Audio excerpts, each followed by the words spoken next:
మహాలక్ష్మి మీద బెంగపెట్టుకున్న కన్నా కోసం తిరిగి ఇంటికి వచ్చేసిన మహాలక్ష్మి ఆ తాళున్నందుకే తిరిగి వచ్చింది అని చక్రి అన్న మాటలకు కోపం వచ్చి తాళి తీసి చక్రి చేతిలో పెట్టిన మహాలక్ష్మి. అసలు ఇదంతా ఎలా జరగబోతుందో తెలుసుకోవాలనుకుంటే ఇప్పుడే మా ఛానల్ని తప్పకుండా సబ్స్క్రైబ్ చేసుకుని మా వీడియోని ఒక లైక్ చేయండి. అలాగే వీడియోని షేర్ చేయండి. అప్పుడే మేము చేసే మరిన్ని వీడియోలు మీ ముందుకు వస్తాయి. ఇక కేశవ అయితే అలా కూర్చుని ఉంటే అప్పుడే ఇక పెద్ద వస్తాడు. ఏంట్రా ఏమైంది, అంత డల్గా ఉన్నావు, ఎప్పుడూ లేనిది నాన్న మీద అంత కోపడ్డావేంటి, అసలు ఏమైందిరా నీకు అని ఇక పెద్ద అడిగేసరికి అదేం లేదన్నయ్య, ఆకలి వేయట్లేదు, అందుకే ఇక్కడ కూర్చున్నాను, ఆలోచిస్తున్నాను అసలు మన ఇంటి పరిస్థితి ఎలా ఉందో అని చెప్పేసి ఇక కేశవ అంటుంటే, ఏం ఆలోచించకరా, మహాలక్ష్మి మళ్ళీ మన ఇంటికి వస్తుంది, నువ్వేం బాధపడకు, అర్థమవుతుందా, అన్నీ చక్కబడతాయి సరేనా అని పెద్ద చెప్తుంటే, సరే అన్నయ్య, మహాలక్ష్మి గారు ఇంట్లోంచి వెళ్ళిపోయినప్పటి నుంచి ఎవరు మనిషిలా ఉండట్లేదు, కనిపించట్లేదు, ఎవరికి వాళ్ళలో కొట్టుకుంటున్నారు, మళ్ళీ పాతిలాగే తయారైంది కన్నగారు చెప్పినట్టుగానే, ఆవిడ వస్తే కానీ మళ్ళీ ఇల్లులా ఉండదు, ఏంటో నాకు ఏదో లోటుగా ఉందన్నయ్య అని చెప్పేసి ఇక కేశవ చెప్పడంతో, సరేదా ముందు భోంచేయి, నేను మాట్లాడతానులే, వెళ్ళి ముందురా భోంచేయి అని చెప్పేసి ఇక లోపలికి తీసుకెళ్తాడు కేశవని. ఇక దోశలు వేసి పెడతాడు. ఇక కేశవ దోశలు తినేశాక అలా కూర్చుని ఉంటాడు. ఇంతకీ వీడు ఏం చేస్తున్నాడో ఏంటో చక్రిగాడు, వెళ్ళి సారీ చెప్పమన్నాను, ఏం చేస్తున్నాడో ఏంటో అనిక కేశవ అయితే చక్రి గురించి ఆలోచిస్తాడు. ఇంకో పక్క చక్రి ఏమో బెలూన్స్ అన్నీ కొనుక్కుని బెలూన్స్ మీద అన్నిటి మీద ఇక సారీ రాసి, మహాలక్ష్మి గారి దీనికోసమైనా సరే నాకు కొంచెం క్షమిస్తే చాలు, నన్ను క్షమించి తిరిగి ఇంటికి వస్తే చాలు, ఆవిడ లేకుండా ఇంట్లో ఉండలేకపోతున్నాను, ఆవిడ చాలా గుర్తొస్తున్నారు, ఆ రూమ్లోకి వెళ్తే నేను చేసిన పనే గుర్తొస్తుంది, పాపం నేను అసలు ఎంత ఇబ్బంది పెట్టానో ఆవిడ్ని, అసలు నేను ఎందుకు అలా చేశానో నాకే అర్థం కావట్లేదు అని చెప్పి తనలో తను కుమిలిపోతూ ఇక అన్నిటి మీద సారీ అయితే రాస్తాడు చాలా బాధతో.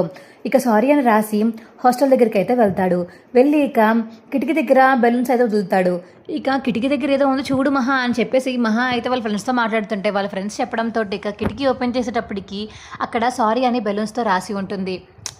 ఏంటిది, ఎవరు సారీనా అని పైనుంచి కిటికీలోంచి కిందకి చూసేసరికి కింద అయితే ఇక చక్రి అని నిలబడి ఉంటాడు.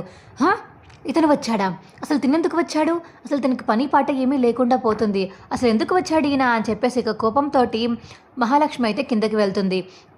ఏయ్ అసలు ఏం చేస్తున్నావు, ఇట్రా, ఏంటి అసలు నీకు మనిషివేనా నువ్వు, ఏమనాలి అసలు నేను పని చేసే చోటికి వస్తావు, నేను ఉంటున్న చోటికి వస్తావు, ఇంకెన్ని చోట్లకి వస్తావు, నువ్వు చేసిన పని సరిపోదా, ఇంకా ఏమన్నా చెయ్యాలా ఏంటి అని మహాలక్ష్మి అంటుంటే, అయ్యయ్యో నన్ను తప్పుగా అనుకోకండి, మీరు నన్ను క్షమించారని చెప్తే చాలు, నాకు అస్సలు నిద్ర పట్టట్లేదు, ఆ ఇంట్లో ఉందబుడ్డ వేయట్లేదండి, మీ దగ్గర నుంచి నేను క్షమాపణ కోరుకుంటున్నాను, ప్లీజ్ అండి నా దగ్గర మీరు క్షమించమని నేను అడుగుతుంటే మీరు మాత్రం నన్ను క్షమించానని చెప్పండి చాలండి అనేక చక్రి చెప్తుంటే, అది అప్పటికి జరగదు, నువ్వు ఇక్కడి నుంచి ముందు వెళ్ళిపో అని మహాలక్ష్మి అంటుంది.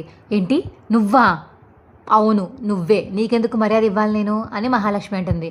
అంటే మీకు ఇప్పుడు నేను పరాయివాడ్లా కాకుండా మన వాళ్ళనే కదా నువ్వు అని పిలుస్తారు, మీరు అని పిలుస్తుంటే నేను చాలా బాధపడేవాడిని, ఇప్పుడు మీరు నువ్వు అని పిలుస్తుంటే నాకు చాలా హ్యాపీగా ఉందండి మహాలక్ష్మి గారు, ప్లీజ్ అండి ఆ నువ్వుతోనే కొంచెం నా సారీని యాక్సెప్ట్ చేయొచ్చు కదండి అని చక్రి అడుగుతుంటే, అబ్బా నీకేమన్నా పిచ్చెక్కిందా చక్రి, నేను ఎక్కడ ఉంటున్నాను ఏం చేస్తున్నాను అన్నీ తెలుసుకొని ఇక్కడ దాకా వచ్చేయాలా, అయినా ఇక్కడే ఉంటున్నానని నీకు ఎవరు చెప్పారు, అసలు ఎందుకు వచ్చావు, పెద్దకి చెప్పాను చూడు తప్పు నాది, పెద్దయ్య చెప్పుంటారు కదా నీకు అని ఇక మహాలక్ష్మి అడుగుతుంటే, లేదండి మీరు ఈ హాస్టల్కే వెళ్తారని మీ ఆఫీస్ దగ్గర తెలుసుకున్నాను, మీ ఆఫీస్కున్న వివేక్ కదా అందుకని ఇక్కడికే వచ్చానండి, అన్నయ్య అలా చెప్పరని మీకు తెలుసు కదా, ఎందుకండి అన్నయ్యని తప్పు పడతారు, మీకు ఏమైనా కోపం ఉంటే నా మీద చూపించండి, అంతేకాని మా అన్నయ్య అంత తప్పు చేయడు, మా అన్నయ్య నేను తప్పు చేసినందుకు ఎవరు ఇంట్లో అసలు ఒక్క చుక్క మాట్లాడట్లేదు, నాకెవరు భోజనం కూడా పెట్టట్లేదు తెలుసా, అన్నయ్య ప్లీజ్ అన్నయ్య అని అడుక్కుంటున్నా సరే అన్నయ్య పెట్టట్లేదు, వెళ్ళి పెట్టుకుని తినమంటున్నాడు, అన్నయ్య ఏమి వండి కూడా నాకు ఒక్కొక్కసారి పెట్టకుండా వాళ్ళే తినేస్తున్నారు, ఎవరు నాతో మాట్లాడలేదు తెలుసా మీకు, నేను చేసిన తప్పు వల్ల ఇంట్లో వాళ్ళందరూ నాకు శిక్ష వేశారు, మీ మీద మా ఇంట్లో ఎంత గౌరవం ఉందో మీరన్నా చూసారా అని ఇక చక్రి అంటుంటే, అవును నువ్వు చేసిన చాలా మంచి ఘనకార్యం పని, మరి అందరూ వచ్చినతో మాట్లాడుతూ ఉంటారు, చచ్చా లేదు ఇక్కడి నుంచి వెళ్ళిపో, నీ సారీ యాక్సెప్ట్ చేసే పరిస్థితి ప్రసక్తే లేదు అని చెప్పేసి ఇక మహాలక్ష్మి అంటుంటే, ఏవండి ప్లీజ్ అండి ప్లీజ్ అని చెప్పేసి చక్రి ఇంక అడుగుతుంటే బుడగ టాప్మని పేలుతుంది, ఆ బుడగ పేలడంతో మహాలక్ష్మి వెళ్ళిపోతుంది. ఏంటి గోల చిరాగ్గా, అందరు నైట్ టైమ్స్ పడుకునే టైంకి వచ్చి ఏంటి గోల, వెళ్ళి ఇక్కడి నుంచి, ఇంకోసారిగా నేను ఇక్కడ నాకు కనిపించాలి, ఈసారి ఇదిగో వాచ్మెన్తో కొట్టిస్తాను, వెళ్ళి ఇక్కడి నుంచి అని గట్టిగా మహాలక్ష్మి చెప్పేసరికి ఇక చక్రి అయితే డల్గా అక్కడి నుంచి ఇక బుడగలు పట్టుకుని వెళ్ళిపోతాడు. మహాలక్ష్మి లోపల రూమ్లోకి వెళ్ళిపోతుంది. అలా కూర్చుని ఆలోచిస్తూ ఉంటుంది. ఏంటే ఎవరు తను నీ కోసం వచ్చాడంటే ఖచ్చితంగా ఇంత సారీ చెప్పి బతిమలాడుతున్నాడంటే ఖచ్చితంగా నిన్ను ప్రేమిస్తున్నాడని నాకు అర్థమవుతుంది అని ఇక తన రూమ్లో అమ్మాయి అంటుంటే అదేం లేదే అని మహాలక్ష్మి అంటుంది. ఏమీ లేకపోవడం ఏంటి, తన కళ్ళల్లో నాకు స్పష్టంగా కనిపిస్తుంది, నీ కళ్ళల్లో కూడా నాకు కనిపిస్తుంది. తనని పంపించేసావే కానీ నీ కళ్ళల్లో ప్రేమ నాకు కనిపిస్తుంది అని ఇక తన ఫ్రెండ్ అంటుంటే ఏంటి నా కళ్ళలో నీకు ప్రేమ కనిపిస్తుందా? అవును, తన మీద ప్రేమో వాళ్ళ ఇంట్లో వాళ్ళ మీద ప్రేమో నాకైతే తెలియదు, కానీ నీ కళ్ళల్లో మాత్రం తనతో మాట్లాడినప్పుడు ప్రేమే కనిపించింది. వాళ్ళు వెళ్ళిపోయాక నువ్వు చాలా బాధపడినట్టు కూడా కనిపించింది. ఎందుకే అంత ఇష్టమైన వాళ్ళని దూరం పెట్టడం, వెళ్ళి వాళ్ళతోనే ఉండొచ్చు కదా అని ఇక వాళ్ళ ఫ్రెండ్ చెప్తుంటే చిన్న ఇష్యూస్ ఉన్నాయి లేవే, నీకు అవి తెలీదు, సరే పడుకుంటాను నాకు నిద్ర వస్తుంది అని ఇక మహాలక్ష్మి అయితే పడుకుంటుంది. ఇక చక్రి అయితే డల్గా ఇంటికి వెళ్తాడు. ఇక కేశవ అయితే చక్రిని చూసి పరిగెత్తుకుంటూ బయటికి వెళ్ళి ఏరా ఏమైందిరా ప్లాన్ సక్సెస్ అయిందా చెప్పరా అని చెప్పేసి ఇక కేశవ అడుగుతుంటే ఏం ప్లానో ఏంటోరా, వెళ్ళాను, సారీ చెప్పాను, బుడగల మీద రాసి మరీ చెప్పాను, తిట్టి అక్కడి నుంచి పంపేసింది, కనీసం కనికరం కూడా లేకుండా చాలా గట్టిగా తిట్టిందిరా, నువ్వు అంటుంది, కనీసం మీరు కూడా అనలేదు, పోనీ మీరు అనట్లేదని చాలా ఆనందపడాలో లేకపోతే తిట్టేసి అక్కడి నుంచి పంపేసి నా క్షమాపణ యాక్సెప్ట్ చేయలేదని బాధపడాలో నాకు అర్థం కావట్లేదురా అని ఇక చక్రి అంటుంటే ఏం చేస్తాము, చేసుకున్న పనికి తప్పదు కదా, సరే పద లోపలికి వెళ్దాం పద ఏదైనా తిందు కానీ అని ఇక కేశవ అంటుంటే ఏమొద్దురా, నాకు అసలు ఏం తినబుద్ధి కూడా కావట్లేదు, మహాలక్ష్మి గారే ఊరికే గుర్తొస్తున్నారు, ఈ ఇంట్లో ఉంటుంటే ఆవిడ జ్ఞాపకాలే గుర్తొస్తున్నాయి, ఆవిడ తిరిగి రావాలని చాలా మనస్ఫూర్తిగా కోరుకుంటున్నాను రా నేను అని ఇక చక్రి చెప్పడంతో రే మరి అంత ఇష్టం ఉన్నప్పుడు ఈ ఇంట్లో ఉన్నప్పుడే జాగ్రత్తగా కాపాడుకోవాలి, కానీ బయటికి వెళ్ళిపోయాక ఏం చేస్తావురా నువ్వు, బయటికి వెళ్లకుండా ఇంట్లోనే ఉండేలా చూసుకోవాలి, కానీ పోనీ వాళ్ళ అమ్మా నాన్న తీసుకువెళ్ళిపోయారంటే అనుకోవచ్చు, కానీ తను నీ వల్లే బయటికి వెళ్ళిపోవాల్సి వచ్చింది, అలా చేయొచ్చా, తప్పు కదా అని ఇక కేశవ చెప్తుంటే రే నేను కావాలని చేయలేదురా, తాగిన మత్తులో అలా అయిపోయింది, రే అసలు నేను తాగమని ఎవరు చెప్పారా, తాగి ఇంటికి వచ్చి ఆ అమ్మాయి రూమ్లోకి వెళ్ళమని నీకు ఎవరు చెప్పారు, ఆ అమ్మాయిని మీద చాలా మంచి ఇంప్రెషన్ తెచ్చుకుంటుంది అనే టైంకి నువ్వేం చేశావు, ఆఖరికి ఆ అమ్మాయిని మళ్ళీ ఇలాగా నిన్ను ఎప్పటికీ నమ్మకుండా చేసేలా చేసేసావు, అసలు నిన్ను ఆ రూమ్లోకి కూడా రానిస్తుందా చెప్పు అసలు ఆ అమ్మాయి అని ఇక కేశవ చెప్పడంతో ఏమోరా కేశవ చూద్దాంలే ఏమవుతే అదవుతుంది, వచ్చిందంటే చాలా ఆనందపడతాను, రాకపోతే ఇలాగే బాధపడతాను, ఇంకేం చేయలేను అని చక్రి లోపలికి వెళ్ళిపోతాడు. ఛే అసలు ఇదంతా నారాయణ వల్లే, ఆయన చెప్పిన వల్లే వాడు రెచ్చగొట్టడం వల్లే వీడు రెచ్చిపోయి ఆ రూమ్లోకి వెళ్ళాడు, లేకపోతే అసలు ఏం అయ్యేది కాదు కదా, చి నారాయణ అని చెప్పేసి ఇక నారాయణని చూసి చీ అంటాడు కేశవ.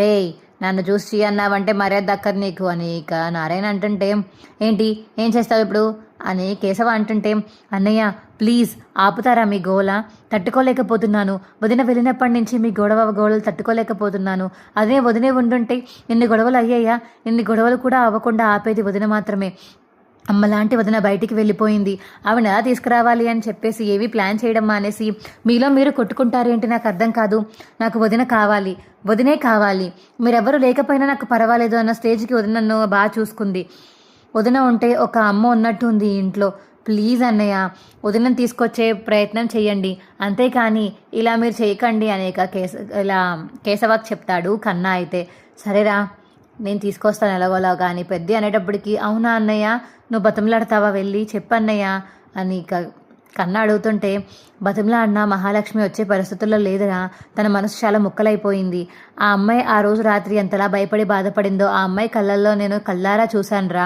ఇక తనని ఇబ్బంది పెట్టాలని నేను అనుకోలేదు, అందుకే ఉండిపోమని అడగలేదు, సరే ఇదంతా వదిలే కానీ ముందు పడుకోండి, తినలేదు కదా ఎలాగో ఒక్కొక్క దోశ తినిపిస్తాను తినండి అని ఇంకందరికీ తినిపిస్తాడు పెద్ద. అయితే ఇక అందరూ తినేసి పడుకుంటారు. మార్నింగ్ లేచాక ఇక ఎవరి పనుల్లోకి వాళ్ళు వెళ్ళిపోతారు. పెద్ద కూడా టిఫిన్ చేసి ఇక బయటికి వెళ్ళి కూరగాయలు తీసుకొచ్చాక అక్కడ ఇక కన్నా లెగకపోయేసరికి ఏంటి వీడు ఇంకా లెగలేదు అని కన్నా దగ్గరికి వెళ్ళి చూస్తాడు. ఇక పెద్ద అయితే ఒళ్ళంతా మొత్తం వేడిగా కాలిపోతుంటే రే కన్నా ఏమైందిరా, ఒళ్ళెంతలా కాలిపోతుంటే చెప్పవేంట్రా, జ్వరం వచ్చిందా, లెగరా లెగు ట్యాబ్లెట్ ఇస్తాను వేసుకో ఏదైనా తిందు కానీ పద ఫస్ట్ ఆఫ్ ఆల్ అని చెప్పేసి ఇక పెద్ద అంటుంటే అన్నయ్య నాకేమీ తినాలని లేదు, ఏమీ పడుకోవాలని కూడా లేదు, నాకు వదినని చూడాలని ఉంది, నాకు వదిన కావాలి అన్నయ్య, వదిన లేకపోతే ఇల్లులా లేదు, ఎక్కడ పడితే అక్కడ అందరూ కొట్టుకుంటున్నారు, ప్లీజ్ అన్నయ్య నాకు వదిన కావాలన్నయ్య అనేక కన్న అడగడంతో సరే నువ్వు టెన్షన్ పడకు, నేను వదినకి ఫోన్ చేస్తానుండు అనిక పెద్ది అయితే మహాలక్ష్మికి ఫోన్ చేస్తాడు. చెప్పండి పెద్ది, ఈ టైంకి కాల్ చేశారు, ఏమైంది చెప్పండి అని ఇక మహాలక్ష్మి అంటుంటే, అదేం కాదమ్మా, నీకోసం కన్నాగాడు బెంగ పెట్టుకున్నాడు. వాడు బెంగ పెట్టుకోవడం వల్లే ఇవాళ వాడికి జ్వరం వచ్చేసింది, అస్సలు తగ్గట్లేదు. ట్యాబ్లెట్ వేసుకుని ఫస్ట్ ఏదైనా తిందాం రారా అంటే నాకు వదిన కావాలి అని మారం చేస్తున్నాడు. కొంచెం మాట్లాడతావా అమ్మ, చెప్పి చూడమ్మా వాడికి అనేక పెద్ద చెప్పడంతో ఇవ్వండి పెద్ద, నేను మాట్లాడతాను అనేక మహాలక్ష్మి చెప్తుంది. పెద్ద ఇక ఫోన్ అయితే కన్నాకి ఇస్తాడు. రే కన్నా, వదినా, అవునరా, నా కోసం ఏడ్చే వాళ్ళు ఉన్నారని నాకు ఇప్పుడు తెలుస్తుందిరా. మీ కుటుంబాన్ని చూస్తుంటే వదిలి రావాలని నాకు అనిపించలేదు, కానీ అలా వదిలేస్తే మీ అన్నయ్య మళ్ళీ మళ్ళీ అలాంటి తప్పు చేయడానికి గ్యారంటీ ఏం లేదు కదా, అందుకనే వదిలేసి వచ్చేసాను. ఈసారన్నా బుద్ధొస్తే వచ్చేస్తానురా నేను, నువ్వేం బాధపడకు, అలాగే ఇంట్లో వాళ్ళు ఎవరికి చెప్పకు, అర్థమైందా, నేను వస్తాను అని చెప్పేసి ఇక మహాలక్ష్మి కన్నాకి చెప్పడంతో, అవునా వదిన, సరే వదిన, అయితే ఇవాళ వచ్చేయండి, భోజనం చేసి అప్పుడు మిగతా పనులు చూసుకుందరు కానీ అని ఇక కన్నా చెప్తుంటే, సరేరా గట్టిగా అరవకు, ఇంట్లో అందరికీ వినిపిస్తే మళ్ళీ నేను వచ్చేస్తానని అర్థమైపోతుంది. ఫస్ట్ నీ కోసం వస్తాను, ఆ తర్వాత బ్యాగ్ తీసుకుని వస్తాను, సరేనా అని మహాలక్ష్మి చెప్పడంతో, సరే వదినా అని చెప్పేసి కన్నా అంటాడు. రేయ్ ఏంట్రా, ఏమైనా అంత ఆనందంగా ఉన్న ఫోన్ కట్ చేస్తావు, ఏమైంది? ఏం లేదులే అన్నయ్య, వదిన సీక్రెట్ చెప్పింది, ఎవరికి చెప్పొద్దని కూడా చెప్పింది, అందుకే చాలా హ్యాపీగా ఉన్నాను. వదిన నాకు మాత్రమే సీక్రెట్ షేర్ చేసుకుంటుంది, చాలా హ్యాపీగా ఉన్నాను. ఇప్పుడు పెట్టానే ఆ టిఫిన్ తింటాను, అలాగే టాబ్లెట్ కూడా వేసుకుంటాను అని కన్నా చెప్పడంతో ఇక టిఫిన్ పెట్టేసి ఇక టాబ్లెట్ అయితే ఇస్తాడు పెద్ది. ఇక టాబ్లెట్ వేసేసుకుని పడుకుంటాడు కన్నా అయితే. మహాలక్ష్మి ఇంకా, సరే సార్, ఇవాళకి నేను ఆఫ్టర్నూన్ నుంచి లీవ్ తీసుకుంటున్నాను, మా వాళ్ళ ఒకరికి బాగాలేదు, వెళ్ళి చూసి రావాలి, లేకపోతే వాడు మాట వినడు తినడు, అందుకనే వెళ్తున్నాను అని ఇక లీవ్ అడిగేసి అక్కడి నుంచి వచ్చేస్తుంది మహాలక్ష్మి అయితే. ఇక మహాలక్ష్మి కంగారుగా పెద్ద వాళ్ళ ఇంటికి వెళ్తుంది. వెళ్ళి ఇక, రే కన్నా, ఏరా, నేను లేకపోతే నీకు బెంగ వచ్చిందా, నేను లేకపోతే తిన్నా మానేస్తావా, చెప్పు, తినాలి కదా నీక మహాలక్ష్మి అడుగుతుంటే, అమ్మ మహాలక్ష్మి, నువ్వు వస్తావని కళ్ళలో కూడా అనుకోలేదమ్మా. అయ్యో ఎందుకు రాను పెద్ది, మీ అందరూ మంచి వాళ్ళే కదా, ఒక్క మీ చక్కెర తమ్ముడు తప్ప అని ఇక మహాలక్ష్మి అయితే అంటుంది. అమ్మా వాడిని తప్పుగా అనుకోకమ్మా, వాడు కావాలని చేయలేదమ్మా అని ఇక పెద్ది అంటుంటే, కావాలని చేశాడో కావాలని చేయలేదో తెలియదు పెద్ది నాకు, కానీ చేయడం మాత్రం చేశాడు కదా, నేను చాలా భయపడ్డాను, తనతో మాట్లాడే ప్రసక్తే లేదు.